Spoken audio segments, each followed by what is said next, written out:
It's NFL playoff season, which usually means a lot more armed forces commercials pitched to young people. And I'm wondering, as Commander-in-Chief, what kind of commercial messages would you want the armed forces pitching to young people? Yeah. The first is, there's a lot of boxes the military makes you check off when you sign up these days. Hispanic American, Black American, etc. I have not had a chance to think of this question before, but this is just on the fly. I'd probably just have one box to check on a black screen, and it says American. We're all American, and that's why the people in our military are serving. I'm going to clean house at the Pentagon, get the woke indoctrination out of our military, and then I'd make a pledge. I wouldn't have some sort of voiceover ad. I'd just say it as the Commander-in-Chief. Look to the camera and tell the people of this country and the people, young men and women who serve, thank you for standing for this country. And now it's finally time for our country to stand for you. We don't want people who have active duty military compensation and veterans benefits to anymore be subject to federal taxation. Why are we federally taxing the actual earnings of the people who are serving this country? And I'll make you a pledge. It's the one I owe you as your Commander-in-Chief, is that God forbid we ever send you or put you in the risk of being in harm's way. It will be to protect the citizens of this nation here in our homeland, not to fight somebody else's war. And so yes, I will ask many of you to go to our southern border and to go to our northern border, because our homeland is being invaded. But you're serving this country for a reason, and my obligation to you is, if you are serving this country, it's your family members and your friends and your fellow patriots who you're protecting, so that you know it's actually worth something to serve this country. And a country that doesn't stand for its veterans isn't really a country. You have my word that if you stand for us, we will stand for you. This is a very particular question, and I doubt that you would have a thought-out policy on it.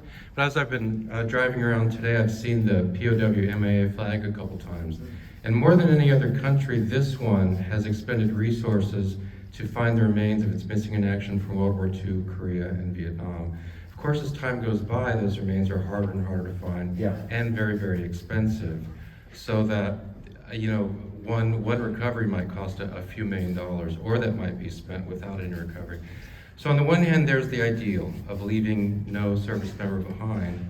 On the other hand, there's the fact of a $33 trillion debt. And so I wouldn't expect that you would have a specific policy about the continuation of that effort to find the missing. But given our debt, what would your general disposition be? Yeah, so I think we ought to honor the spirit of it. But what I would say is, I haven't been asked this question before. I haven't had a chance to think about it, but I'll give you my gut instinct. First, let's honor the fact that we are a country that has taken the effort, at least.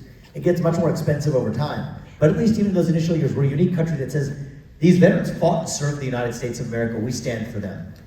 But now what do I see with our veterans is we're not actually taking care of the ones who are alive and with us. And even the ones who did die and fight for this country, if there's one thing I know, it's that they would want a country that still takes care of the people who served alongside them, not the way that we are right now. Many veterans, 40 per day, close to 40 per day, are committing suicide. And so rather than necessarily worrying about, and I think I will show respect at every step of the way, veterans in the graveyard, let's not put more veterans in the graveyard, which is what we're doing right now. And so in spirit, let's commemorate everybody whose remains weren't found. But to take the money that we would have had excavating them, to say they're going to put them in the actual protection and respect paid to their brothers and sisters who are with us, who are not respecting today. 40 veterans a day committing suicide, many more using fentanyl. Let's actually have some basic reforms of our VA system. What I've said is we need paid decompression buffers. If you're coming from foreign war in an armed conflict situation, we need to make sure that you get a 6-week paid decompression buffer before you're thrust back into civilian life. Privacy restrictions to be able to report your PTSD. Veterans would report their PTSD more, post-traumatic stress disorder, if they had the privacy restrictions that didn't have them fearful of being tagged with the red flag law. Same thing with respect to having the driving distance. Take a day like today. I'm glad you guys drove to be here. Well, we don't want to send veterans to drive 150 or 200 miles to their nearest VA. They should be able to get community-based medical care right where they are. period. And I think that those are basic changes we can do to stand for our veterans now. Will some of that cost more money? Yes, it will. I don't think veterans benefits or active duty military compensation should be subject to federal taxation. Why are we taxing what we pay our veterans? And so those basic changes are how we actually respect our veterans as a whole, while at a certain point commemorating all those whose remains have not been recovered, but to say that this is still how we commemorate their legacy and their service to this country, by respecting those who have served this country, who are struggling today, who shouldn't be. You often refer to putting the U.S. military on the southern border. I'm wondering what you make of the idea. I've heard some float of using special forces to deal with the cartels, since it appears that the government of Mexico is either unwilling or unable to do anything about it. So I think if we do our jobs right, that's going to be unnecessary. I think we should be fully able to defend our own homeland. But I think putting the military on the southern border itself, combined with the new president of Mexico, who's taken over in 2020, actually there's an election in Mexico in 2024, that gets Obrador out. He's been a disastrous president. He's basically bought and paid for by the cartels. I think there's an opportunity for a fresh slate start. And so my first best solution would be using our own resources to secure our own border, working diplomatically with the next Mexican president to say, we will help you regain your sovereignty from those cartels. But if you don't solve the problem and it's spilling over into our backyard, we're going to have to solve the problem for ourselves as well. We've seen in recent times that senior military officers with a lot of stars on their shoulders, that doesn't stop them from making foolish decisions and doing foolish things. When you think about, in your administration, the officers with the multiple stars on their shoulders, what sort of personal qualities are you looking for in these national military defense leaders? That's a great question. I think a respect of the Constitution is one thing that I actually care about. Above all, for anybody who's going to serve in any position in the government. I think what's happened to a lot of these military managerial class members at the Pentagon versus the young men and women who are actually serving is they're getting disconnected from the folks who are actually on the ground serving the country. So we got a bunch of bureaucrats wearing the stars, but they're not actually behaving as though they have skin in the game for the people who are on the front lines. And so I think part of the problem is there's too much of a hierarchy.